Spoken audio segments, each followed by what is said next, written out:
El libro de José Calvo Sotelo, España está sumida en la anarquía, se divide en tres partes: prólogo, biografía y discurso. Dentro de este último, los personajes políticos más relevantes son José Calvo Sotelo y Santiago Casares Quiroga. Además, también aparecen otros personajes políticos del momento como Juan Ventosa Calvel, Benito Pavón, Dolores Ibarruri o la Pasionaria, José María Gil Robles o Marcelino Domingo, entre otros.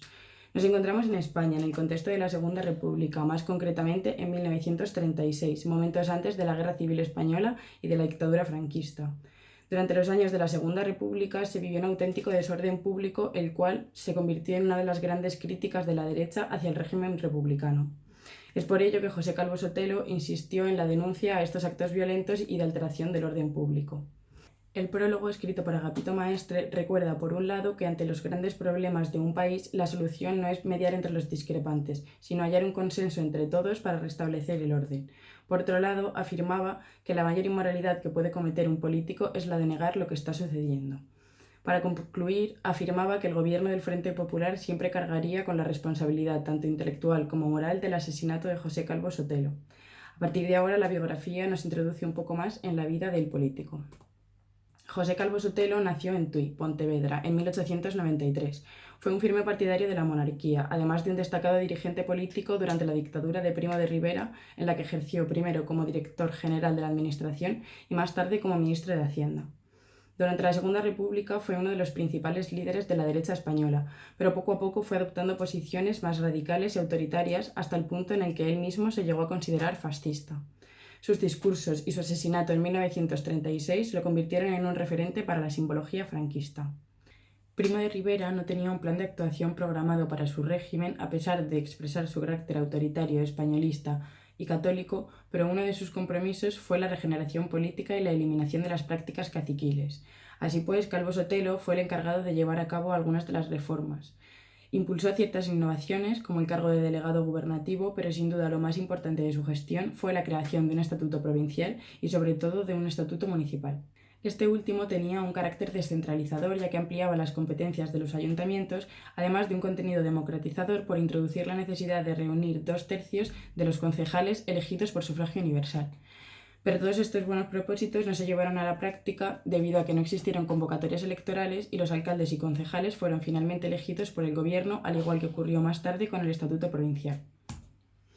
Entre 1925 y 1930 pasó a encargarse del Ministerio de Hacienda, desde donde aprobó medidas que aumentaban la presencia del Estado en la economía, así como también mejoró la eficiencia de la gestión de los impuestos. Pero finalmente su mandato se vio marcado por la crisis económica producida, entre otras cosas, por la devaluación de la peseta. Tras la proclamación de la Segunda República, Calvo Sotelo tuvo que exiliarse de España por su ideología, pero nunca dejó de participar en la vida política de su país, escribiendo así artículos en el ABC y en La Nación en los que hablaba de dictadura republicana por su extremismo. En 1933, tras la derrota de la izquierda, fue elegido diputado, por lo que regresó a España para formar parte de la monárquica revolución. En 1936, España se encontraba en un ambiente de tensión política, violencia y desorden público, y la derecha calificó esto como que España estaba sumida en una anarquía.